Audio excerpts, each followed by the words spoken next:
On episode 656 of the 40 Plus Fitness podcast, we meet Gwendolyn Bounds and discuss her book, Not Too Late, The Power of Pushing Limits at Any Age. You can find the full show notes for this episode at 40plusfitnesspodcast.com/656.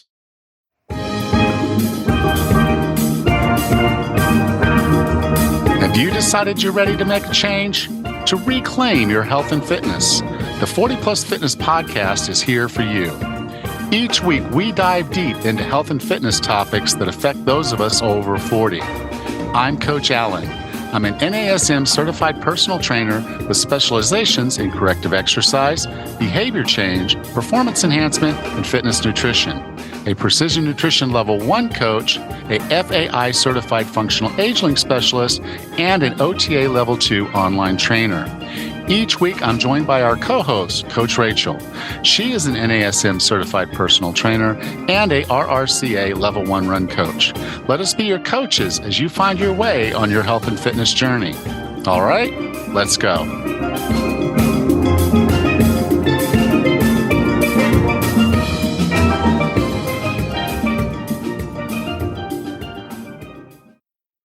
Are you ready to take charge of your health and well-being? Announcing the Your Best Self Workshop, which runs from September 2nd through September 6th. Yes, 5 live sessions focused on designing a life of health and vitality for anyone over 40. Learn powerful mindset and motivation strategies to enhance your fitness journey. This workshop is designed to help you overcome challenges, set and achieve your goals, and sustain a healthy lifestyle. Experience the support and encouragement of a like-minded community and expert guidance every step of the way. Join us and transform your life with 40 Plus Fitness. Go to 40plusfitness.com/best. Register and start living your best life today. 40plusfitness.com/best. Hey, Raz, how are you? Good, Alan. How are you today? I'm really good. I'm doing really good. You know, this episode's due to go out on August 20th. So August has 31 days. So I'm about almost 2 weeks, not quite 2 weeks. 2 weeks was yesterday, Monday, from launching my mindset and motivation workshop. Cool. Calling it Your Best Self workshop. And I've got the book done, the workbook done, and I'm starting to put together all the content and sit down. So it's like 5 days. Starts September 3rd. You can go to 40plusfitness.com and then you type in the word best. Okay, so 40plusfitness.com/best. That's going to take you to a sign up page where you can sign up for this. It is 5 nights. So it's going to run for about an hour from the 2nd all the way through to the 6th. It will be recorded. So if you miss one, the recordings will be available until about the middle of the month. There's also going to be a group function. So one of the things that came out of the last time I did a workshop, the workshop was like 4 hours and it was all done on a Saturday afternoon. And people were like, it was so long and no one was interacting. And so I took, her name was Michelle. She left me a review and said, the information was great. It was just long and probably should have been broken up into 2 sections. I'm going to do it in 5, with time to answer questions. So it might be a half-hour session, no questions, we're done. But it's going to be about 5 sessions. The information will be about half an hour, and then there'll be some time after for Q&A.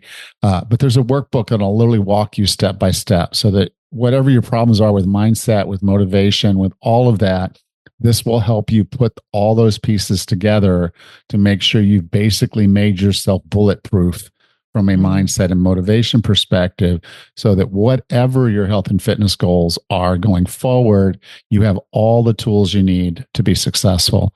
And so again, go to 40plusfitness.com/best. There will be a community. So that's another thing she mentioned. She said we didn't really know each other, so no one really felt like comfortable talking on a call. This is different. You're going to be on my app. I'll put you into the app. You'll have access to everybody else. So you can have those conversations, get to know the other participants, And then, that's where you'll be able to get your workbook. That's where you'll be able to go in and see the recordings if you missed them or you just want to watch them again. And I'll leave that all out there until the 15th. So you'll be able to make some friends that are like-minded, trying to do what you're doing. And again, everything you need to make your best self possible this year. So I'm really excited about that. I put a lot of effort into building this workshop. So really excited to get that out there. That sounds wonderful. That sounds great and so helpful too. I love the mindset. That's perfect. So what's up there? Not a lot. I finally got to run today after too many rest days. It was nice to get back out again. So, yep, I needed that. And speaking of mindset, this weather's been just brutal. We're in the dog days of summer here. It gets harder and harder to kick myself out the front door. But you do it. I do it. Yeah. You do it. Because I'm a terrible person without it. I would say there's some level of self-efficacy built up that you identify as the person who goes out there and does things that suck. And yes. Well, there's that. Yes. I am just a happier person once I have a run too. I'm also happy after a coffee, but I'm definitely happier after a run. You get the best of me then. All right. Well, are you ready to talk to Gwendolyn Bounds? Yes. Great. Our guest today is an award-winning journalist and author whose career spans influential media brands, including the Wall Street Journal, ABC News, Consumer Reports, CNBC, Smart News, and more. Her most recent book, Not Too Late, The Power of Pushing Limits at Any Age, is an inspiring account of her midlife transformation into a competitive athlete and what the latest science shows about the benefits of embracing new challenges at any life stage. With no further ado, here's Gwendolyn Bounds. Gwendolyn, welcome to 40 Plus Fitness. Hey, Alan, good to be here. You know, your book, it's called Not Too Late, The Power of Pushing Limits at Any Age. I was someone who actually struggled to not push limits at an older age. Intended to break myself a lot more than I should have. Now, did I push myself in the right ways? And after reading your book, the answer is no. But I really like this. And I like the fact that there's some things you get into in the book that they're not unique to you. It's not, it's your story, but it's told in a way that can help all of us. It's interesting. I hear what you're saying, and having talked now, I've had the advantage of about a month or so since the book has been out, given the date you and I are speaking.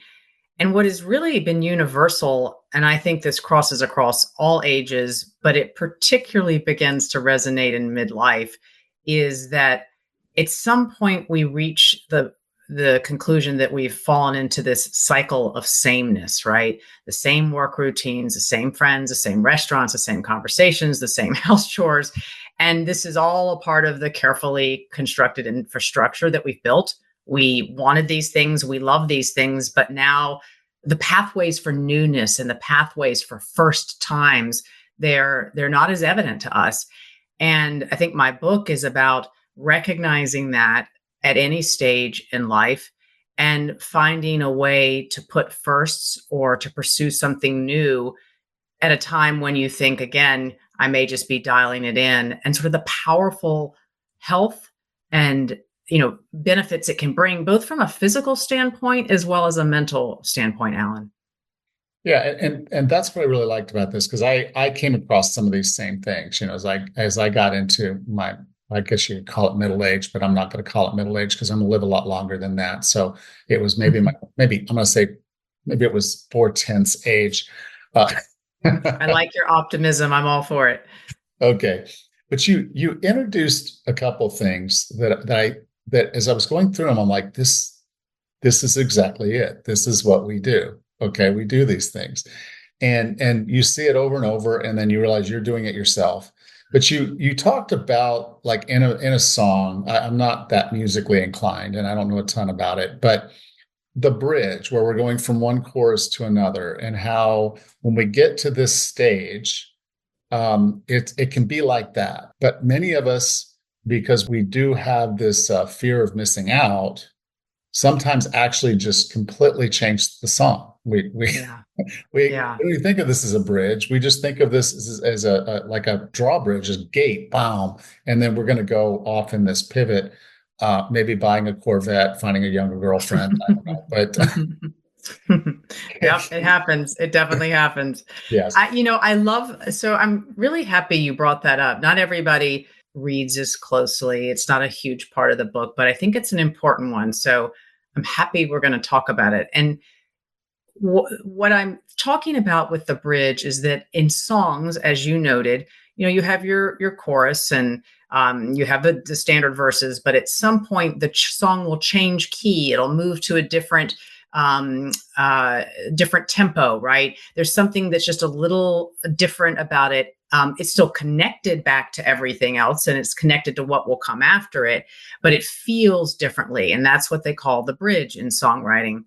And at some point, I think I was on a long run one day, it occurred to me that what I was doing, which is what the book is about my bridge, and we'll talk about that in a minute, becoming a competitive athlete for the first time in middle age, that I was writing my bridge. But what was so important to me at that point was, even though I was caught in that cycle of sameness, even though I was waking up and feeling like things had dipped from A major to A minor, right, in my own song a little bit, it wasn't as if I didn't like the things I had in my life, right? I just felt like there was something more I still could be and do. And so the notion of a bridge where it's a continuation of, and it draws upon the things that have come before in your life and then connects them to what you will be on the other side of that bridge, the next verse of the song. I just loved that. And look, I will acknowledge very freely that this will not necessarily be true for everybody. There are people who legitimately need and want to blow up sort of their existing life, right? They just may feel like their song has never been right for them and they need to make a change. So I'm not saying this is the path for everyone, but I do think for many people, having something new can actually make you appreciate the old in a way you did not before and make the old feel new on the other side of that bridge. And that is what becoming a competitive athlete did for me, Alan. talk a little bit about that story, because again, you telling stories about your 1 point basketball game. Uh, Very when proud of that 1 point, Alan. and a I free was throw. I was the skinny, scrawny kid growing up, right? I was a jumbled mess of angles that, I really couldn't connect the dots on any sports field. I think I always wanted to be an athlete. I came of age. I was born 1 year before Title IX was passed in the United States, which helped give women equal footing in sports. And the girls in my school growing up, they were some of the most popular girls, and they were very strong and they were fast and they were cheered on by boys and girls alike at school. And while I joined teams, I went to a small school, so sometimes you just got to join just for the sake of the numbers. I did a lot of times sitting on the bench and passing out water. And so I think many of us gravitate as we grow older toward the things that people praise us for. And we shy away from those where we didn't get praise. And so I was receiving praise for stringing words together. Hence, I moved into a career of journalism and writing books. Nobody was praising me for that 1 point basketball game, as you mentioned it, or the passing out the water. So, physical fitness was just as a side note for me, it was a B or a C plot in my life. Even if I craved something instinctively that I think I believed competitive sports could bring me.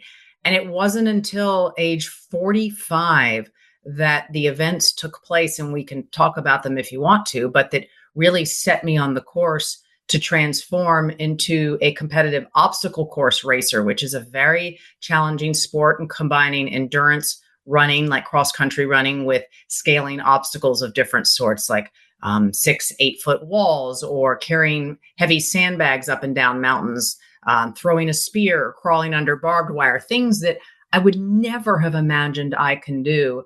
And yet, since I've been 45, I'm now about to turn 53.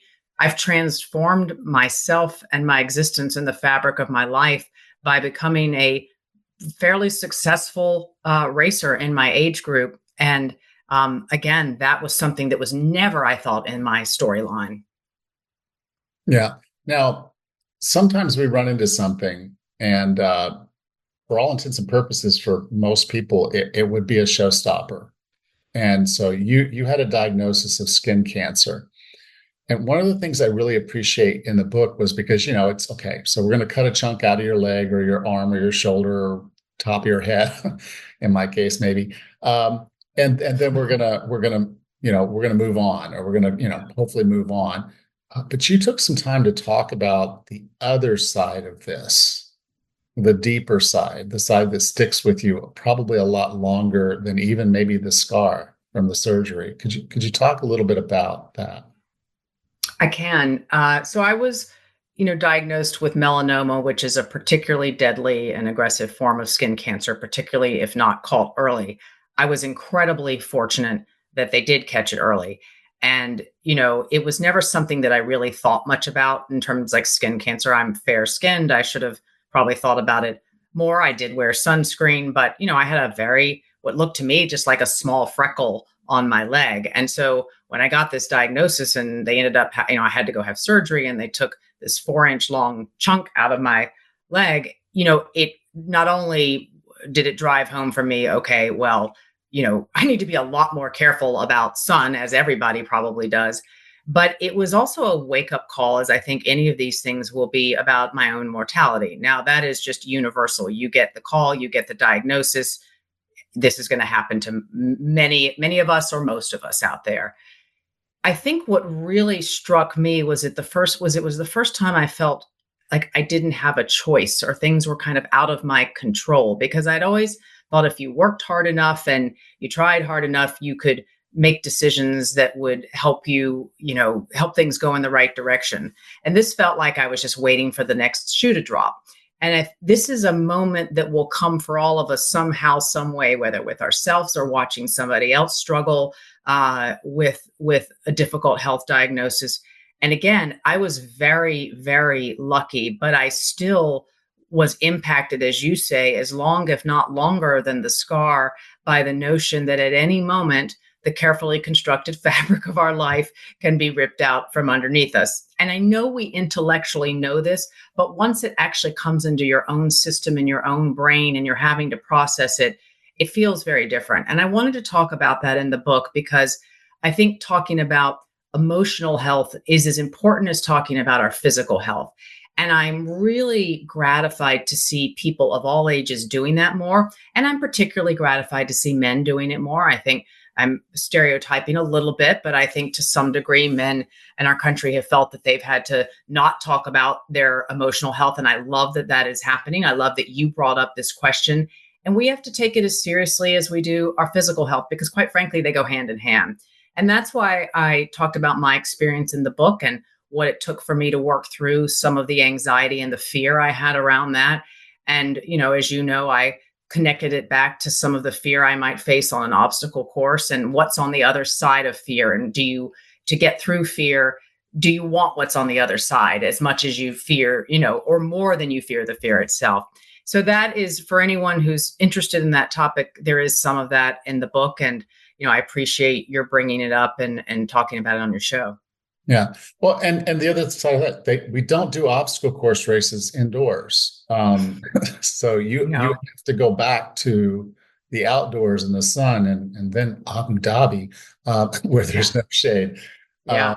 And so there was a big step there in taking on that fear, that challenge in your head, and going back to do this stuff, which, like I said, a lot of people may have just said this is a reason to not. Yeah, learning, I think it's all a part of the learning process of what I needed to do to protect myself. The same way I needed to learn about hydration and fueling and foot placement as I became a better athlete in this case. And I think I'm not alone in this. I think everybody should be doing this. I had to think about protecting my body and my skin. Now, myself maybe more than some other people, because I might be at higher risk now, but what clothing I wear, long sleeve, shirts with SPF protection on them that are reflective, that they sell for people to go fishing in. I always wear a hat when I run. I am covered in 70 plus sunscreen. I generally, unless it's so hot like it was in Abu Dhabi, I generally am wearing long pants and long socks because I'd rather have that, be hydrated and have that extra protection and be a little bit warmer than I would take the risk. But I build that now into my calculation of how I'm going to race. And I also make racing the time when I'm outside, and I reduce the time elsewhere, right? I don't lie out at the beach anymore. I am really careful not to just hang out in the yard in the middle of the sun. I'm not going to go lie out in a park. Those are the moments that I have chosen to be outside. And I've calculated the risk. And I think hopefully it will be enough. There are no guarantees, but there were no guarantees even if I didn't race, Alan. Yeah. Yeah. Now, you brought up another thing in the book that again, I'm glad you did, because a lot of times people will decide, okay, I'm going to change. And it could be weight loss. It could be just improving your overall fitness and look, or it can be something different, like starting a new hobby or challenge like this. It's going to impact the relationships. And I think it goes deeper than buying a pull-up bar, but Good reading. Yes. Would you tell the story of your pull-up bar, and then a little bit about, how this has affected you and Lisa's relationship as you've gone through this journey? Yeah, well, definitely impacted. Lisa's my wife, and impacted her, but also impacted my best friend and my parents and everyone around me. And I think it's interesting what you said about in the beginning. I think you said when you decide to change, and I don't know if I actually made a decision to change. Like, I don't know that I knew I was deciding to change. This really snuck up on me. To some degree, I and Lisa thought maybe I would train for one race and then it would be one and done. I'd get that t-shirt, that finisher t-shirt and that finisher medal, and the itch would be scratched, and I'd pull that t-shirt out and wear it on days when midlife seemed particularly bleak. But instead, when I crossed that finish line in my first Spartan race at Citi Field in 2018, a nobody finisher, not even running a competitive race, I was in an open heat where it was non-competitive. I was middle of the pack. I'd fallen off the 17-foot rope. Like, there was nothing to suggest I had real aptitude for this sport. But I wanted nothing more than to race again. And I wanted to figure out how to get better.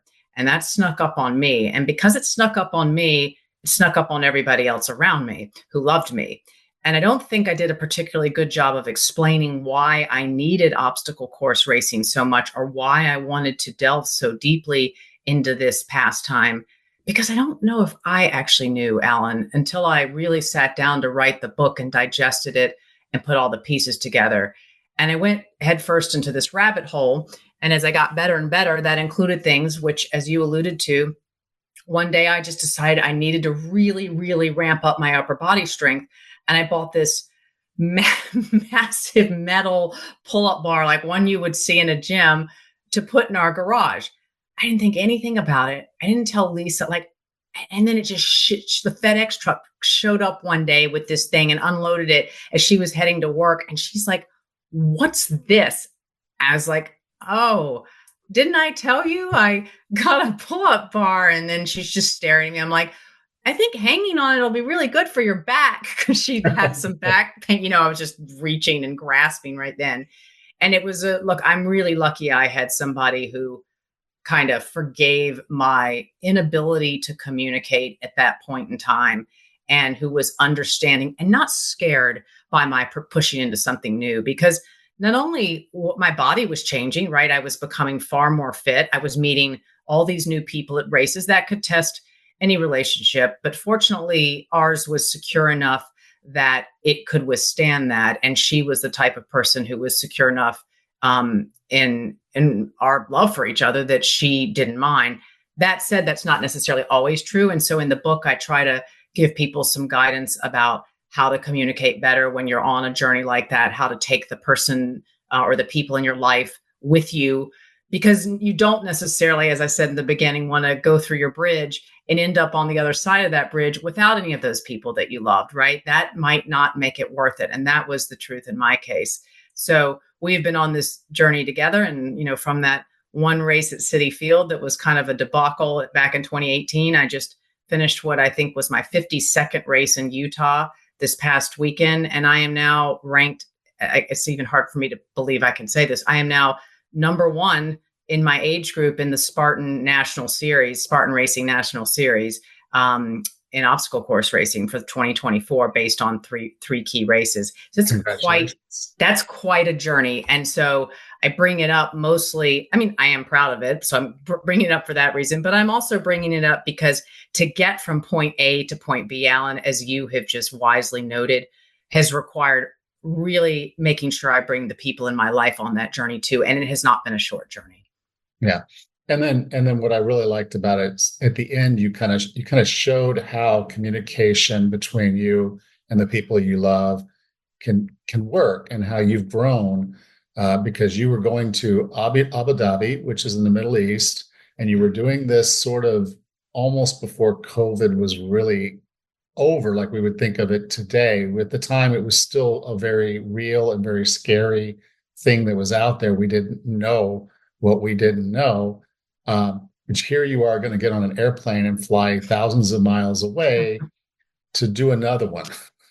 And again, for someone who wouldn't be doing it, that's exactly what it would sound like. Are you crazy? And I think that's what Lisa had in her head was, are you crazy?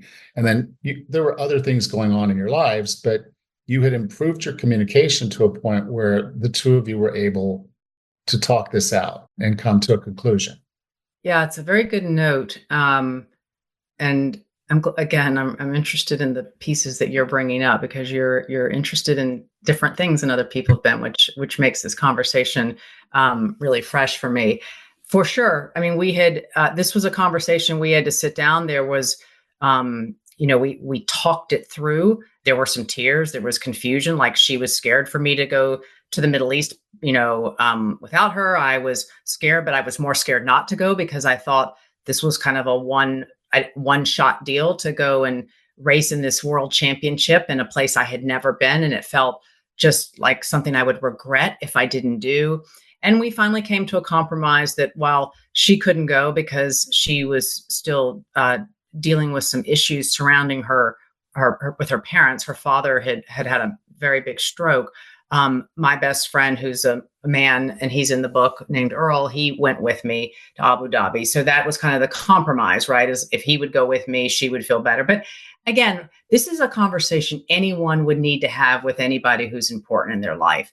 And the sort of willingness to understand that just because somebody is changing doesn't mean they are changing in a way that is going to make them not want to be with you or love the things about you. That's important to realize. And it's also important to be, when you are the person changing, to do a better job than I did in the beginning, and understand what's driving you, and understand that you also are going to have to then make sacrifices for those people in return when they start changing, which happened in my life, right? The people around me began embracing their own new things. And I had to be okay with that. We had to compromise on time. Sometimes I got to do what I wanted to do. Sometimes she got to do what she wanted to do.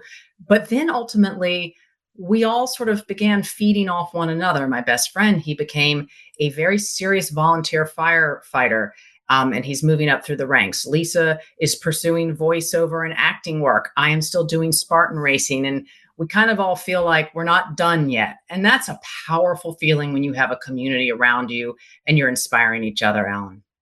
Yeah, and that's all part of the growth that I think was a big part of your story.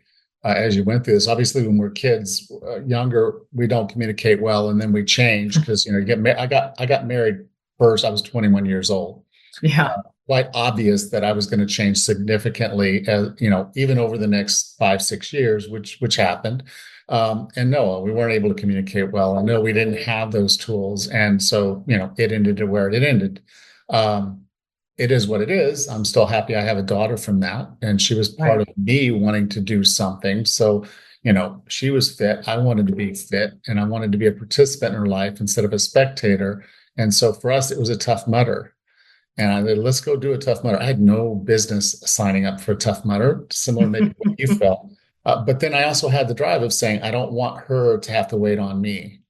Right. She was 20 and she was a CrossFit level 1 instructor, and I was Wow. not. Uh, I was 20, I was going to be 26 and not a CrossFit instructor. And so it pushed me to change to be who I needed to be for a relationship with my daughter. That was my trigger. Similar to you were having internal conversations about change. But one of the things I've found is when we take a challenge and we put ourselves through something, it doesn't have to be a Spartan or a Tough Mudder, but we put ourselves through something and there's growth. One of the things that tends to come along with it, and I felt this in your book as you were telling stories all the way back to your childhood, is confidence and the value that brings to the rest of your life. Could you talk a little bit about your journey with confidence? I don't know that I fully understood the confidence that you can get when you try something new later in life and it becomes such a part of you that it's part of the story of who I am. And I say that because, again, we tend to think we're kind of fully baked at this age, that this is who I am. This is what I'm good at. This is what I'm not good at. I'm confident about these things. I'm insecure about those things. And yet, obstacle course racing upended all of that for me. So while I had been successful in the journalism world and the book world and writing, I think my confidence grew in ways that I couldn't have even predicted. And I'll give you a specific example. I was at a very big, stable job at a storied brand called Consumer Reports, running all of their media. And I got an offer to move to a technology media startup company, which is full of risk. And I took the job. And I don't know if I would have had the confidence or the risk tolerance to make such a move had I not been doing obstacle course racing, had I not embraced something new and known that, and I'm going to make a very key universal point here, known that I could be okay not being the best or the wisest or the most talented at something, because I was not. When I was training in those early days, I looked foolish. I was often the oldest person in the gym. I was not the strongest. I was not the fastest. And I had to be okay with that. I was coming from a world where I was among some of the best in my peers in my profession. And now I had to be okay not being that person. But because I worked through that, I think it changed my appetite for taking risks and other areas. And so I moved to a company where, again, I'm among one of the oldest people at this technology company called Smart News. And I didn't know much about AI, generative AI, large language models and things, but now I'm drinking through a fire hose learning about that. So that's continuing my journey of learning, unlearning, relearning things that I think began with trying something new. In my case, it happened to be obstacle course racing. And I recognize it won't be that for everyone, but I think everyone can find something that they've always wanted to do if they ask themselves this question of, what do you want to be when you grow up? I'm sure there's plenty of things that are still on the list, and finding that and delving into it can be a real catalyst for change, really positive change in so many ways that I would have thought it was just like, that's just words that like gurus, people who are like self-help gurus say. I don't believe that anymore, right? Because the proof is in what's happened in my own life. So, Wendy, I define wellness as being the healthiest, fittest, and happiest you can be. What are 3 strategies or tactics to get and stay well? I like this. So let's start with one of the things I think I was dancing around the edges of, Alan, which is, what is the thing you choose? What is the thing you choose to help yourself be healthier or fitter or more happy? And I really think it's important for people to understand the difference between intrinsic motivation and extrinsic motivation. Intrinsic motivation means you're driven from something powerful and deep inside.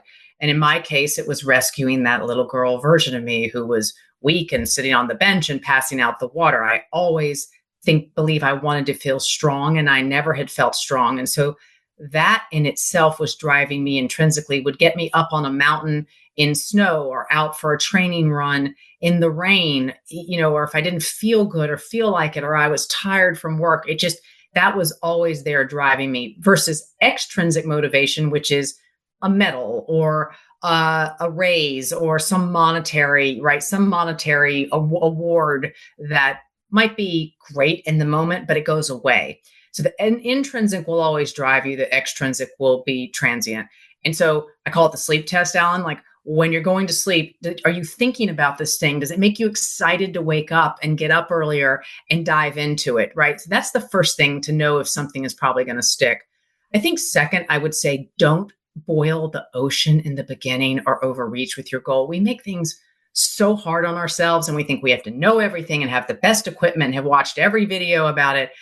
And honestly, I got started and stuck with it because I just started fumbling around in my own backyard doing these free workouts of the day that I had signed up from Spartan Race and the biggest obstacle course racing company out there. And I had, would go out and crawl around and Google these moves, like what's a bear crawl? And I'd be in my backyard trying to figure that out while my neighbors drove by and gawked at me, but I was doing something. And that eventually gave way to process, but I didn't put all these obstacles on myself in the beginning. So at least I would get started. And the last thing I'm going to say about tactics to be fit and healthy, which I think people don't think about enough, but a lot of people travel. And I think when we travel, we don't do a fantastic job of always ensuring that we're on a decent wellness path, right? And for me, like I have a few key strategies I stick to when I travel, which is I am always making sure I'm hydrated, carrying my own water bottle with electrolytes, because especially if you're on a plane, you can get dehydrated pretty quickly. And I take a couple of pieces of small, tiny equipment with me. I take a little ball that I roll my feet on, because if we're walking a lot through airports or train stations or just in city streets, your feet can get all cramped up. And I'm sure people in your podcast know this, but if you get feet issues or plantar fasciitis or anything like that, it's not great. And so I find that's one thing that's helpful. And also just like a resistance band, where if you're somewhere in a hotel where you can't they don't have a gym or you don't have time to get to the gym, at least you can use that resistance band to do some bicep curls and a lot of other exercises that you could do just sitting in a chair in your hotel room. So I bring that up because I think you don't want your wellness to just only be when you have perfect conditions. You have to find a way to also do it when things are imperfect. Excellent. Now, if someone wanted to learn more about you or your book, Not Too Late, where would you like for me to send them?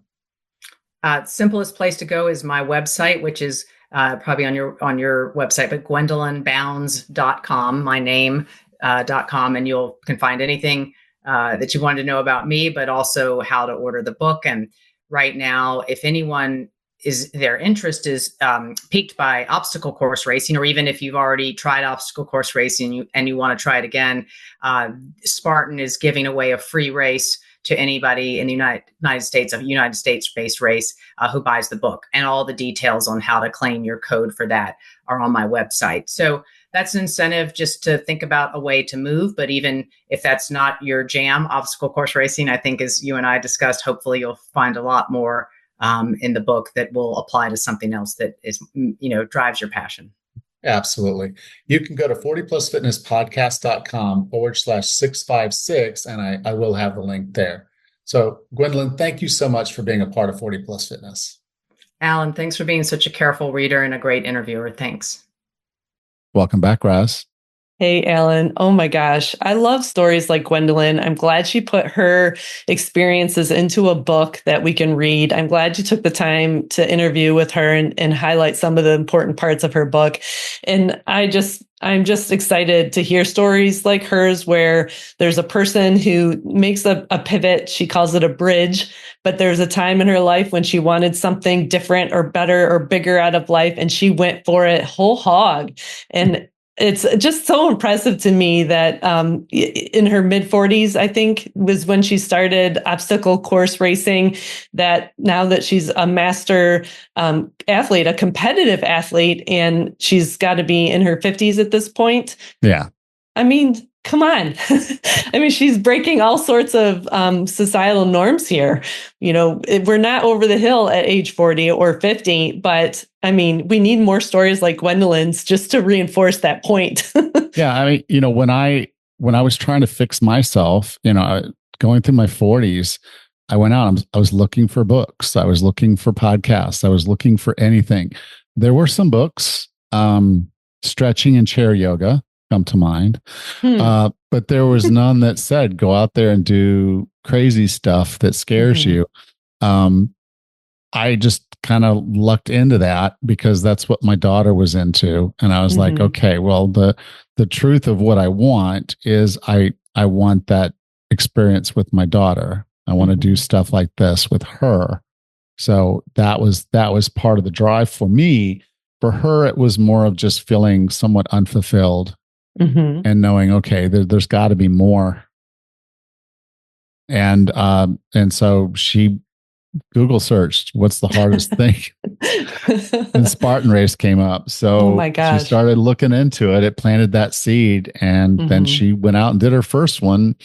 And much like I've talked about in my motivation map, once your habits and your values begin to align with something, you become that. Okay. So she became an obstacle course racer. That was her identity. So she trains, she does the things, she has a spear throwing thing in her backyard. She bought, pull-up bar. And so all these different things she does because that's who she's identified as now. And so, and then she happened to also have some capacities that she didn't even know about because she'd never been an athlete. And she's competitive, and she's always had a competitive spirit that's played very well in her career. But now she's able to apply that to something that she really has a passion for. And that's made a huge difference in her life. Oh, it's amazing. And, we just went through the Olympics. We just had the Olympics a few weeks ago, and we normally look at all these young athletes thinking that they started their sports at a really young age, which they did, and they're at their peak. But look at people like Gwendolyn, who start a sport later in life and realized, she became curious about it. She found this interesting. And then she became, like you said, identified with it. And it became a passion of hers that she wanted to do more and get better. And here she is, a master's athlete, a competitive athlete. And, that's just underlines the whole point is that, I didn't grow up as an athlete. I avoided gym class greatly. I can't tell you how much I would have hid away from gym class. But later in life, I found the sport of running. I became passionate about it. I really love it. And now I'm a coach for it. But, we need to realize we need to open our eyes to these opportunities later in life. There is so much more that we can accomplish. And we just kind of hamstring ourselves because we don't give ourselves the credit that, to it. Check it out and give it a try. Yeah. And, and part of this is about not getting old. That's, you have this fear of missing out, midlife and what's going to happen and, what's next. And, if you look around, you're like, well, yeah, now I stopped playing this. I stopped doing that. And I forget who said the quote, but it's like, we don't stop playing because we get old. We get old because we stop playing. For sure. And this is a part of it. She didn't want to just get old. She had, like I said, very successful career. She was, very well recognized there. She had a wonderful relationship. So it wasn't that she was missing anything per se, but just missing what could be was the drive that took her to this new place. For sure. You mentioned her spouse, and they had a little communication issue when she started to buy this equipment, a pull-up bar, I think it was. And, that's an important thing to discuss with your spouse or your family, whoever you happen to share a home with. You just, if you're interested in trying something new, bring your spouse along with you. I mean, I encourage people to have a membership at a gym and try out all the different classes, try out spin class, try out Zumba, try out all the different things there. And it's something that you and your spouse can do together if you were so inclined. But also if they're not as interested in these athletic talents as you are, then, it's something that you need to discuss, because doing things like what Gwendolyn does take time out of your life, especially, date nights might need to be rerouted, or, other things might need to take second fiddle if you're training for something as big as a Spartan or a marathon or something. And there are some trade-offs there, but I think, to kind of show you full circle, yes, she did not tell her wife, Lisa, that she was buying this pull-up bar, which, according to the description, was a monstrosity. It was not just not a little thing. It was a big thing. But she wanted it and she bought it, and then it arrived. And so now they were having a sort of a conversation, but not really. Flash forward, she's a little older, and we came through COVID, and one of the first races that she was going to come back to after COVID was to basically go over to the Middle East and run a race over there. And because her wife had family constraints, her father was sick, she had to be traveling and doing that. She couldn't go. And she didn't want Gwendolyn to go on her own. And so she's like, okay, I get it. Going to a Middle Eastern country, doing this crazy race. Yeah. There's still COVID and all those kind of things that were going on back then. And so she's like, well, here's a compromise solution. Can we do this? And so it turned out he was able to go. So her friend went. And so she had someone there. And nice. that helped. And so it's just understanding that, the truth be told, they're probably not going to follow you down this rabbit hole of this new thing that you want to do. You're probably in that on your own for the most part. But communication is going to be one of the key things, so that expectations are set and the expectations are met. We were talking before we came online. Is like, if you decide you want to run a marathon, I mean, I'm just looking at the training load that I did, which was relatively light. I was already generally fit. It was 7 to 12 hours a week. Easily. I don't know that I ever did a run over 18 miles training for a marathon. But that's a 3-hour run. It's a long time back when I was doing it. And so I was like, okay, so if I'm doing, 45 minutes here, an hour and a half there, and then 3 hours on Sunday, that easily could add up to 12 hours. And it's 12 hours that you may have spent with them. Sure. Because in the evenings, it's on the weekends. You're getting most people do their long runs on the weekends because they have the time. And so that's just, as you factor it in, it's like where normally you would go home, have dinner with them. Now you're having, some pre-race foods to test them out. And then you're going and you're doing, a run. It could be speed work and a little shorter, or it could just be a longer, slower thing. And then you coming in, shower, and you're ready to just eat and go to bed. That's what your brain's telling you to do. They didn't get to sit and have dinner with you. They didn't get to sit and unwind with you.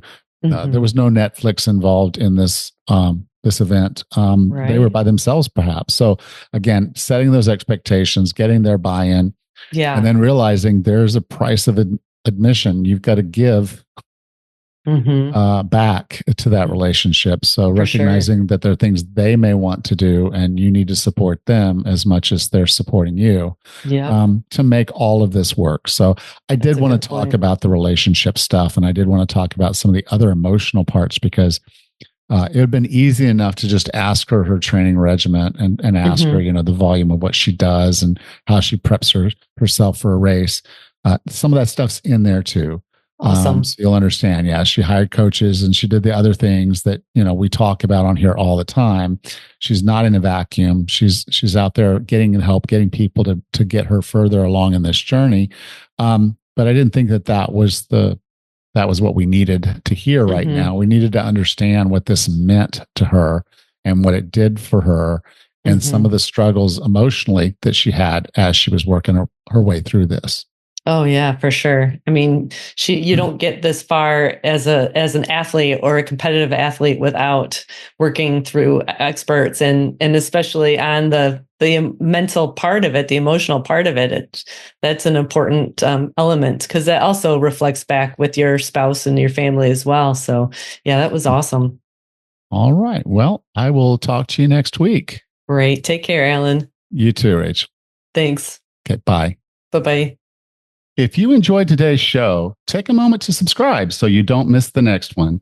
And if you would, please leave us a rating and review on your podcast player of choice. Next time on the 40 Plus Fitness podcast, we discuss finding discipline with your health and fitness. Until then, have a happy and healthy week.